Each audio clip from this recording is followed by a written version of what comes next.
Bien, queridos hermanos y hermanas, en primer lugar quisiera dar la bienvenida a todos vosotros que estáis aquí y también gozarnos juntos de la visita de nuevos hermanos y hermanas que están aquí en esta mañana. Vamos a comenzar pues nuestra meditación de la palabra de Dios en este capítulo 9 de la carta de Pablo a los romanos. Naturalmente, si no hemos leído toda la carta antes, porque es una carta larga, una carta verdaderamente magnífica, no solo porque es larga, sino porque es muy profunda, porque trata una serie de temas que la razón humana no los ve igual que aquí en las Escrituras.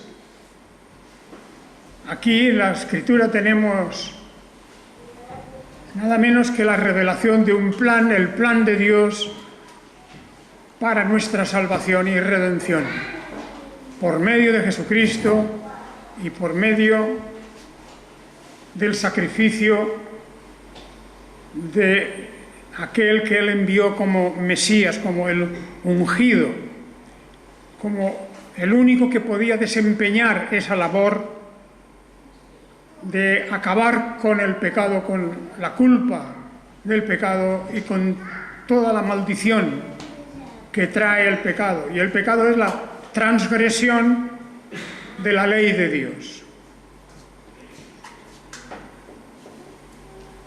De manera que el apóstol ha ido desarrollando en esta carta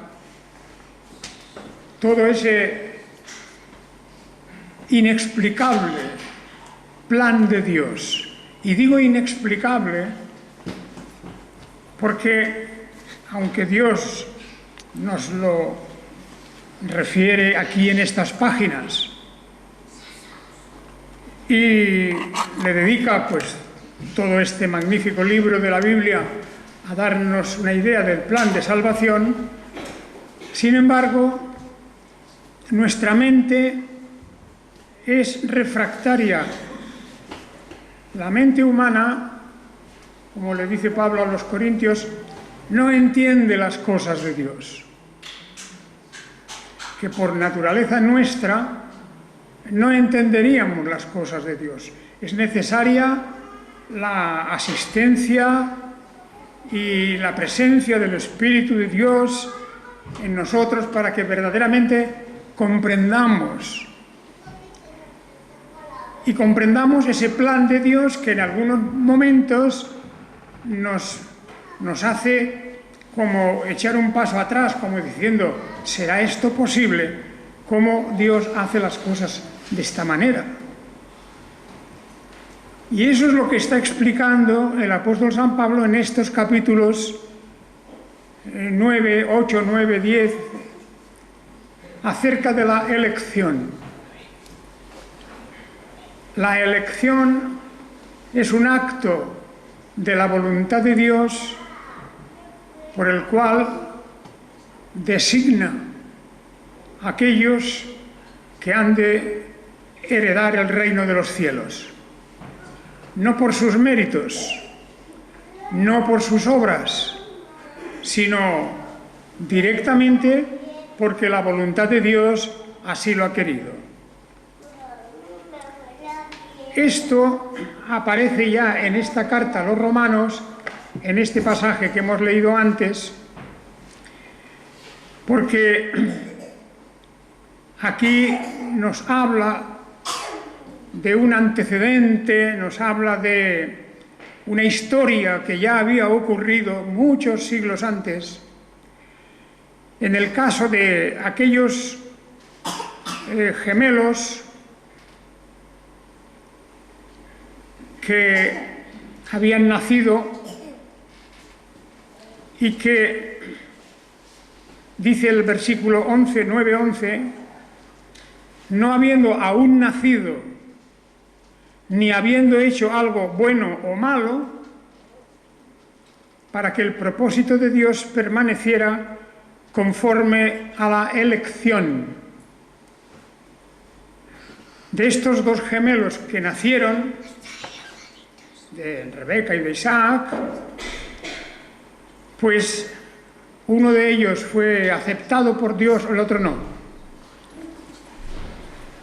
Tanto es así que dice, el mayor servirá al menor, al revés de lo que tenemos en la tradición judaica, de que el hijo mayor era, digamos, como el heredero principal y todos los demás estaban como a su servicio.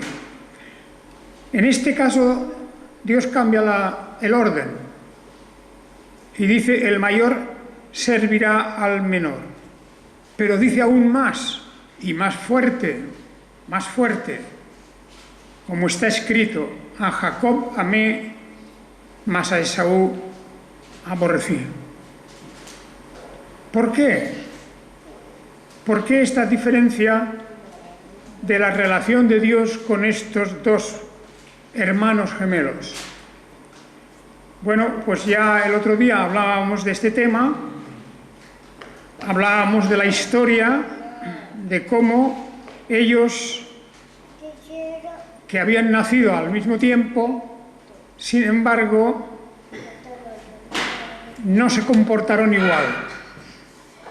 No se comportaron igual en relación a su obediencia y su amor a Dios y su aprecio por las cosas de Dios. Por ejemplo, Jacob, que era el segundo, Jacob amaba las cosas de Dios, le gustaba, oraba con frecuencia y hacía las cosas tratando de agradar a Dios, respetaba a sus padres, etc. Y no digo con eso que sea perfecto, porque también más adelante, pues él y su madre hicieron una pequeña trampa, diríamos, ¿verdad?, para que efectivamente la bendición de Jacob fuera sobre, la bendición de Isaac fuera sobre Jacob. Pero lo importante es que mientras que el uno amaba a Dios, el otro lo tenemos en la misma escritura descrito como alguien que no se ocupaba de Dios ni tenía ningún aprecio, ninguna relación por las cosas que Dios había hecho. Por ejemplo, ser el primogénito. Este es el caso de Esaú. Ser el primogénito significaba tener privilegios en aquella sociedad, en aquel tiempo. Ser el primogénito significaba tener una relación especial con Dios. Pero Esaú menospreció aquello. Y esto ya sabemos por las lecturas que hemos hecho, que Esaú se desentendió de las promesas de Dios. Y un buen día, cuando regresaba acalorado del campo, sediento y hambriento, vio a su hermano y le propuso cambiarle la primogenitura, los derechos de primogenitura, por una comida que estaba haciendo, que estaba guisando.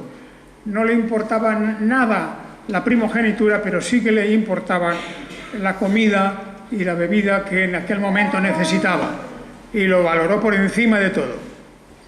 Bien, esta historia ya la conocemos bien, y por eso está escrito de parte de Dios la sentencia: a Jacob amé, mas a Esaú aborrecí. Y entonces el apóstol Pablo, arrancando desde esta historia, hace una reflexión y una pregunta. Versículo 14, 9-14. ¿Qué diremos entonces? ¿Acaso hay injusticia en la presencia de Dios? De ninguna manera. Ciertamente a Moisés le dice: tendré misericordia del que tendré misericordia, y me compadeceré del que me compadeceré. De manera que el apóstol Pablo está explicándonos que a partir de lo que pasó entre Jacob y Esaú, y diciendo más aún que a Esaú aborrecí, pues alguien podría preguntar: ¿hay injusticia en Dios? ¿Hay injusticia? ¿Es injusto Dios porque acepta a uno y desecha al otro? ¿Porque ama a uno pero no al otro? El otro, que es el que, naturalmente me refiero a Esaú, que había menospreciado el privilegio de la primogenitura. No le interesaba nada que viniera de Dios. Esa es la forma de decirlo. Y entonces el apóstol Pablo dice: bueno, es que esto ya es algo que tendríamos que saber, porque a Moisés, por lo tanto, en una manifestación que hace aquel gran profeta de Dios, ya le dice a Moisés, le dice: tendré misericordia del que tendré misericordia, como diciendo, no tengo que dar explicaciones. Dios nos está diciendo algo que nos es un poco fuerte y algo difícil para nosotros incluso de aceptar, porque nuestro propio orgullo, pues no acepta algo que podría parecer una tiranía, podría parecer un abuso de poder por parte de Dios. Y ahí es donde precisamente el apóstol San Pablo quiere ir directamente para explicarnos: no, Dios no es un tirano. Pero Dios, según toda la Biblia, es un soberano absoluto. Hoy día, en los días revueltos que vivimos en la sociedad humana, nada más que escuchar esa palabra absoluto o absolutista, pues nos escandalizamos,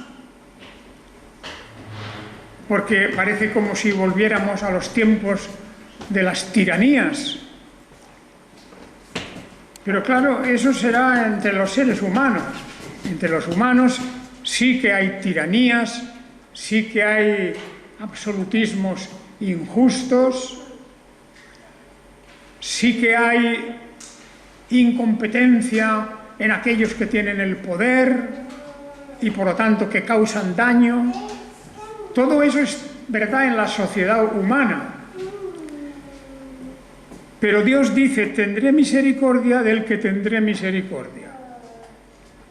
Y va avanzando el apóstol aquí, estamos en estos versículos 15 en adelante, va avanzando para fijar en nuestra mente una imagen del carácter de Dios. Y es que Dios no está obligado a dar explicaciones, que Dios no se gobierna por las mismas ideas y principios que tenemos nosotros, y menos en los días actuales, cuando hay más ideas que hormigas. Cada uno tiene su idea, cada uno tiene sus principios sobre la moral, sobre la justicia, sobre la ética, Cada uno tiene sus ideas. Dios también tiene sus principios, sus ideas, y empieza por decirnos, dicho ya a Moisés, que tendrá misericordia del que tendrá misericordia, que es una frase y una manera de decir que nosotros no entramos en esa decisión de Dios, no entramos en eso, está por encima nuestro, y continúa diciendo, y me compadeceré del que me compadeceré. De manera que Dios ejerce aquí una libertad completa en cómo Él distribuye y reparte su bendición. Si nosotros empezamos a pensar que eso podría llamarse entre los humanos, podría llamarse pues un capricho, podría llamarse una injusticia, podría llamarse pues una forma de despotismo, pero todo eso será entre los seres humanos, no en el ser glorioso, perfecto, que es Dios. Lo que él quiere decir aquí, subraya diciendo, yo he creado todo, yo lo he hecho todo, el universo, el acto mismo de crear al ser humano, al primer ser humano, eso lo hice yo porque quise. Y con esa idea de su soberanía y de su independencia, que no tiene que dar cuentas a nadie, más que a sí mismo, Dios actúa a través de la historia de una forma que a nosotros indudablemente nos choca. ¿Y sabéis por qué nos choca? Porque para nosotros, y quiero decir para el ser humano, no para un cristiano que conoce la palabra de Dios, la Biblia, pues nos amoldamos a eso. Lo recibimos con fe, con humildad, pero el ser humano en general utiliza su razón, la razón, su lógica y su sentido de justicia. El sentido de justicia en el ser humano es de que todos somos iguales, todos igual, casi como hechos con una máquina en que todo el mundo aparece igual. Y no es eso lo que nos dicen las Escrituras. En primer lugar, porque la razón está viciada desde el pecado original. La razón no es la garantía de que lo que pensamos o creemos sea la verdad. Pues ahí está toda la escuela de los filósofos racionalistas, que indudablemente cometen muchos errores, y por eso hay otras escuelas de filósofos que rebaten lo que el racionalismo viene a decir. Y de la misma manera, pues encontramos que la idea de ética, la idea de justicia, la idea de moralidad, todo eso cada uno tiene la suya. Pero lo que brota de las páginas de la Biblia, lo que sale de aquí, es que todas esas cosas tienen su autenticidad en la palabra de Dios y en la voluntad de Dios. Esta es la cuestión. Por lo tanto, Dios dice, me compadeceré del que me compadeceré. Y continúa diciendo en el versículo 16, dice, así pues, no es del que quiere, ni del que corre, como esforzándose, ¿verdad?, sino de Dios que tiene misericordia. Como diciéndonos, el premio final, el trofeo final, no depende para esto que estamos hablando sobre la salvación eterna, la reconciliación con Dios, el amor a Dios y viceversa, de Dios a nosotros. Todo eso no depende de la actividad del sujeto, no depende, como dice aquí, del que corre ni del que quiere, como si por el esfuerzo propio uno ganara un trofeo. Yo sé que esto es contrario a lo que estamos acostumbrados, ¿verdad? Nos lo están diciendo todos los días, por todas partes, que el esfuerzo y la voluntad humana y el deseo de progreso, todo eso es lo que vale. Pero aquí estamos hablando de otro tema, que es el de la salvación eterna. Estamos hablando de otra cuestión en la que solamente Dios aceptará el sacrificio de alguien perfecto. El derramamiento de la sangre expiatoria de alguien sin pecado, perfecto. Y es el mensaje del Evangelio, el mensaje de la Biblia. El apóstol San Juan nos lo dice, que la sangre de Jesucristo nos limpia de todo pecado. No nos limpiamos nosotros de nuestro pecado. No acumulamos méritos para presentarlos ante Dios y decirle, mira, yo he hecho todo esto, por lo tanto, ábreme las puertas. Porque ese no es la forma, el plan de Dios, el cual se encarga de hacer nuestra redención, nuestra salvación. Y más aún, abunda. Versículo 18 dice, así pues, del que quiere, tiene misericordia, y al que quiere endurecer, endurece. Y lo dice esto a raíz de lo que pasó con el faraón en Egipto.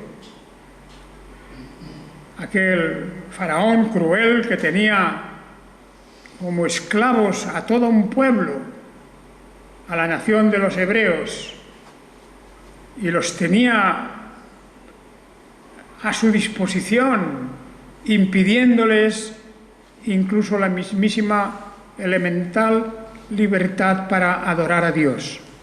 Allí todo estaba prohibido para los hebreos. Y a Faraón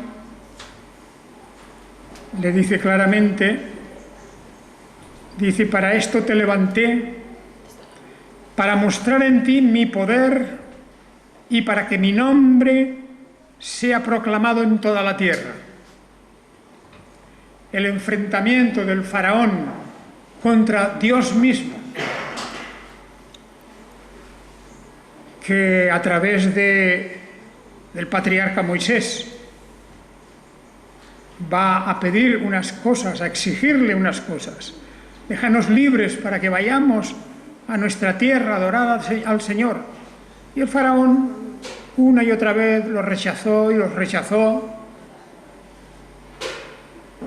Pero resulta que es que sí, era un hombre poderoso, hasta incluso dice aquí, Dios mismo lo levantó muy alto.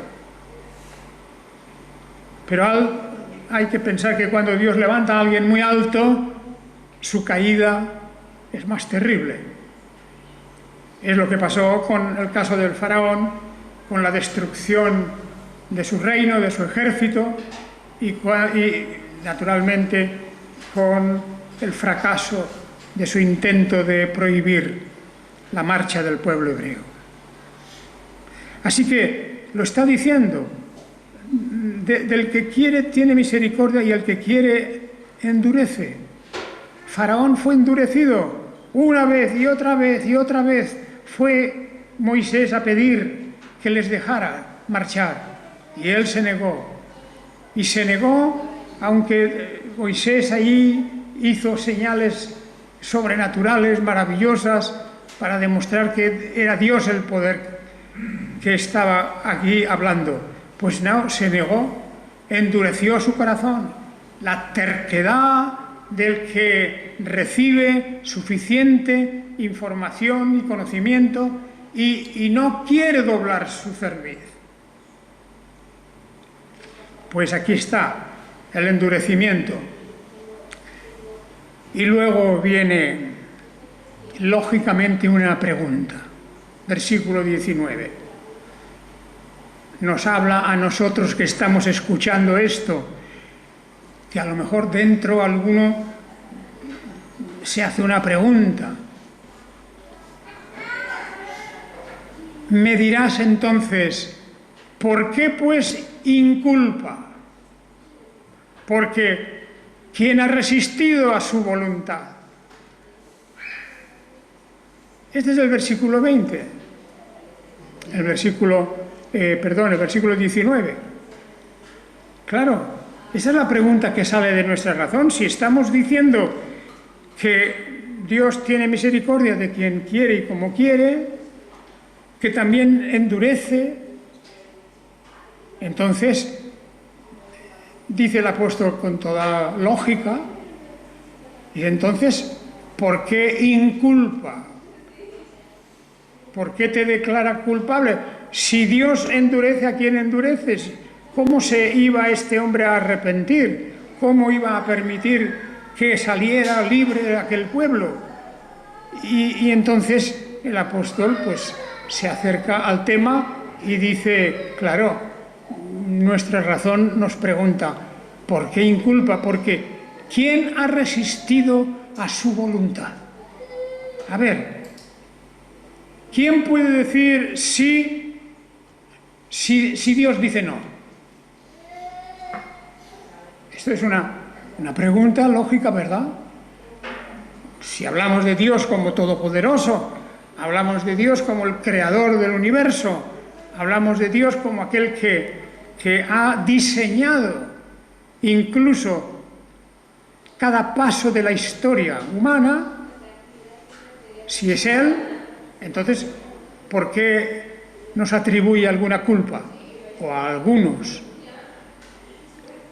¿Quién ha resistido a su voluntad? ¿Quién se puede resistir? Hasta aquí llega la pregunta. Y es una pregunta que el apóstol San Pablo la resuelve no con una discusión, no con un silogismo nuevo, no con un razonamiento en contraposición, sino que dice, versículo 20, cerrando la discusión, dice, en todo caso, oh hombre, ¿quién eres tú para que alterques con Dios? ¿Dirá acaso lo moldeado al que lo moldea, ¿por qué me hiciste así? Es una figura tremenda, que completa con esto, o no tiene potestad el alfarero para hacer de la misma masa un vaso para honra y otro para deshonra. ¿Y qué si Dios, queriendo mostrar la ira y hacer notorio su poder, soportó con mucha paciencia vasos de ira preparados para destrucción y para hacer notoria la riqueza de su gloria en vasos de misericordia que preparó para gloria, a los cuales también llamó, a nosotros, no solo de entre los judíos, sino también de entre los gentiles?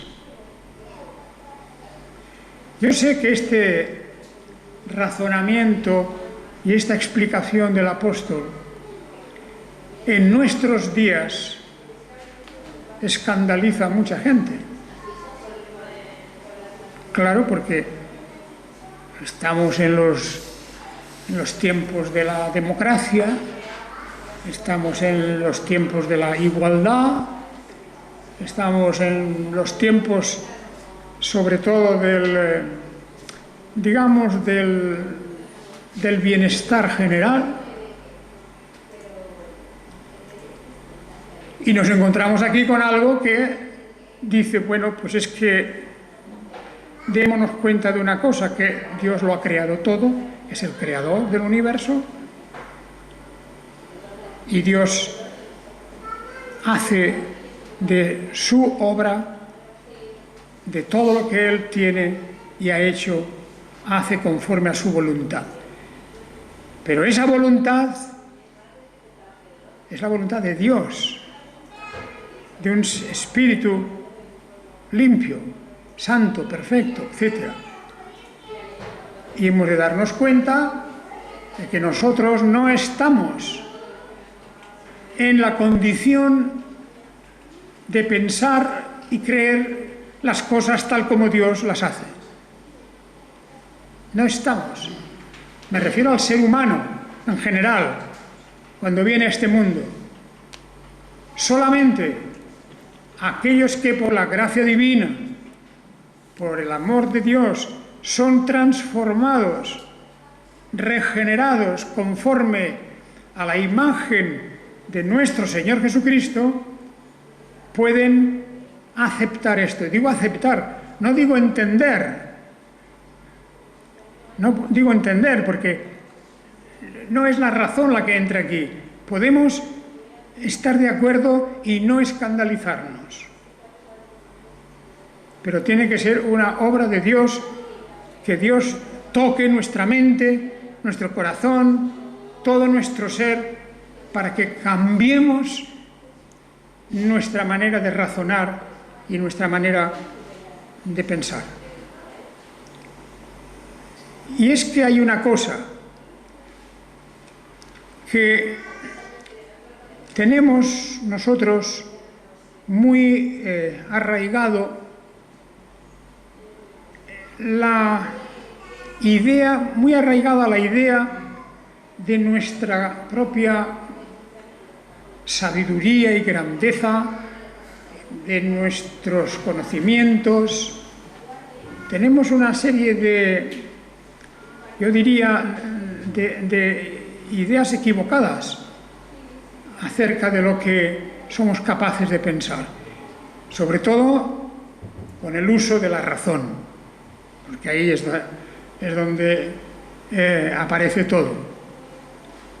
Pues quisiera leeros unas palabras del libro de Job, que hemos leído también antes y que conviene tener en cuenta. Y es de Job 38,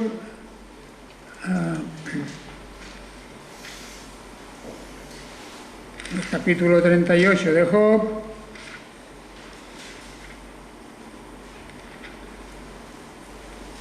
y vamos a leer unos versículos del 1 al 7.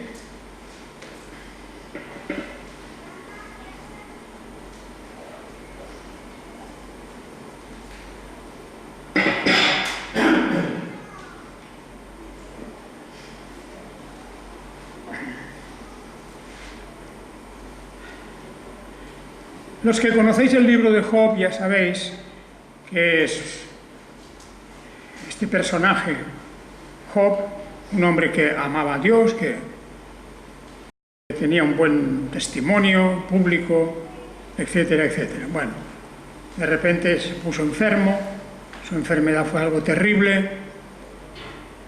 Vinieron unos amigos en principio para consolarlo, pero a medida que iban hablando, iban culpando a Job mismo, porque usaban su razón. La razón en aquel tiempo dictaba que si a ti te van mal las cosas, algo habrás hecho mal. Si estás enfermo de muerte y si además es una enfermedad verdaderamente terrible y asquerosa, porque no puedes ni acercarte, pues por algo será. Esta era la manera de pensar entonces, y también hoy día hay quien piensa de esta manera.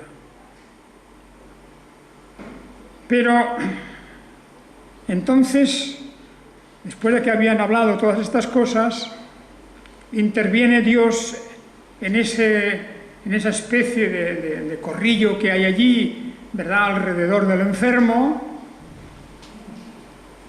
Y el Señor responde: ¿quién es el que oscurece mis designios con palabras sin sabiduría? Ciñe ahora tus riñones, cual varón, yo te preguntaré y tú me responderás. Porque estas palabras van dirigidas primero directamente a Job.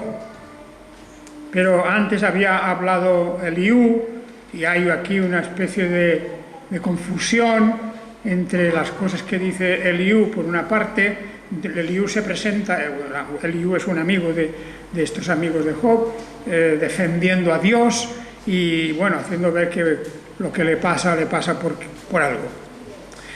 Y Dios se dirige a Job, porque Job ha dicho también algunas cosas que demuestran que dentro de su, digamos, de su desgracia, no tenía otra explicación más que utilizar la razón, como diciendo: si yo no he hecho nada malo, ¿por qué me pasa esto? Esa era la posición de Job. Incluso se pasó un poco, porque a veces se daba demasiada gloria a él. Y entonces habla Dios. Respondió a Job desde el torbellino. Había allí algo sobrenatural en el ambiente, y dijo: ¿quién es el que oscurece mis designios con palabras sin sabiduría? Ciñe ahora tus riñones, cual varón, yo te preguntaré y tú me responderás. Es decir, Dios quiere hacerle ver a Job que es un ignorante. Vamos a decirlo así. No para humillarlo y abatirlo del todo, sino para que reconozca que no va por buen camino en lo que está pensando. No va por buen camino. Y entonces empieza a hacerle preguntas. Claro, démonos cuenta que estas son preguntas que se hacen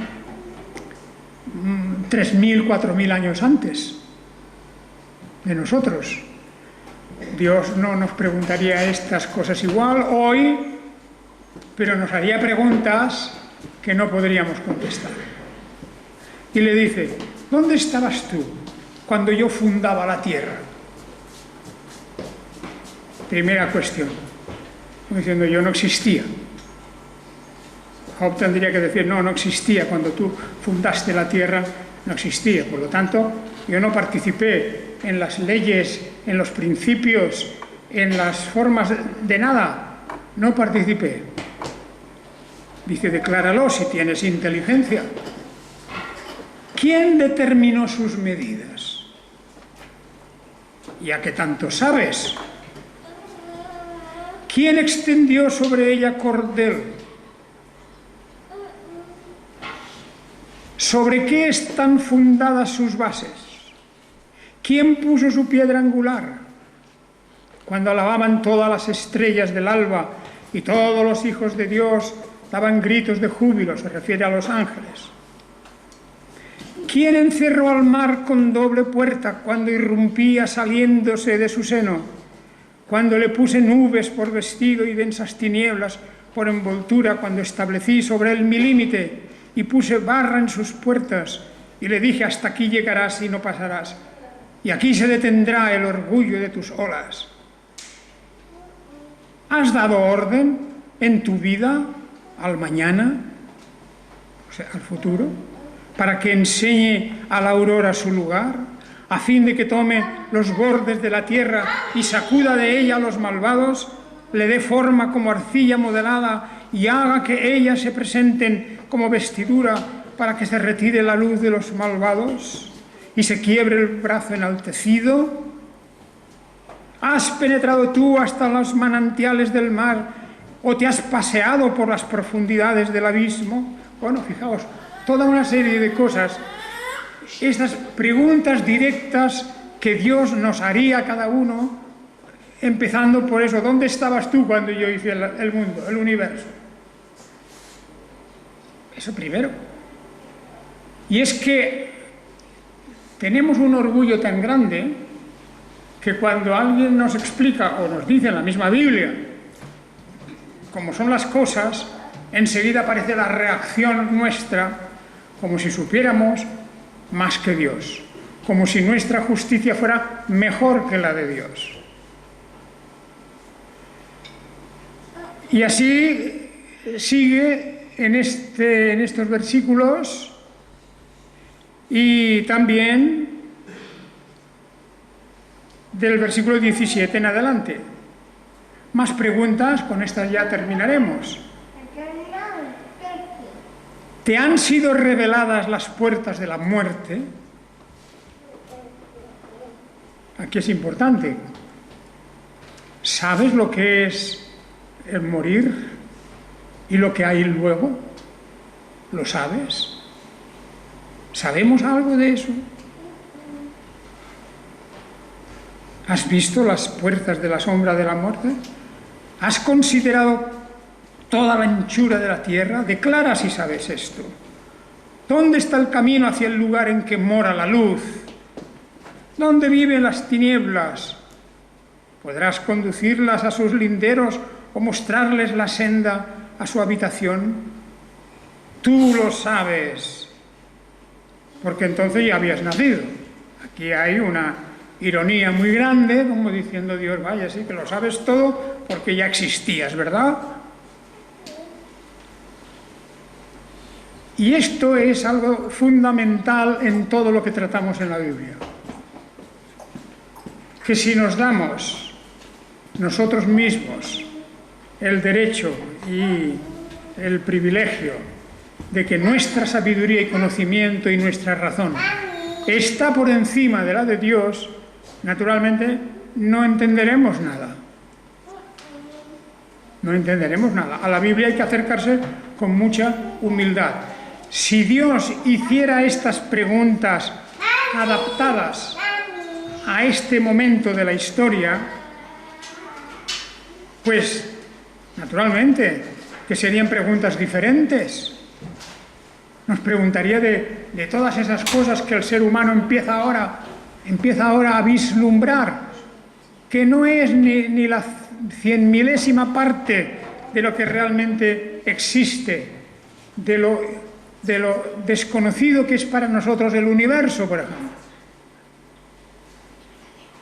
Y se habla de cosas que todavía no sabemos, de la materia oscura, de esto y de lo otro, y una serie de cuestiones en donde no hemos entrado, y sobre todo no sabemos qué hay y cómo es el más allá de la muerte, aparte de lo que la Biblia nos dice. Con esto, amigos y hermanos, yo sé que el tema que nos ha tocado hoy en la Carta a los Romanos es un tema complejo y difícil, pero hagamos caso a las palabras del apóstol Pablo. ¿Quién eres tú, oh hombre, para que alterques con Dios? Esa es la palabra. Y esa es la actitud que hemos de aprender. Que con la palabra de Dios, con la Biblia misma, en la que la palabra se nos hace viva, con eso no podemos discutir. Y tenemos que reconocer que marcharemos de este mundo sin saber muchas cosas. Pero llegará el día de la resurrección y llegará el día de nuestra reunión con Dios, cuando todas las cosas serán vistas, serán comprendidas y serán aceptadas por todos los que han creído en el Señor Jesucristo.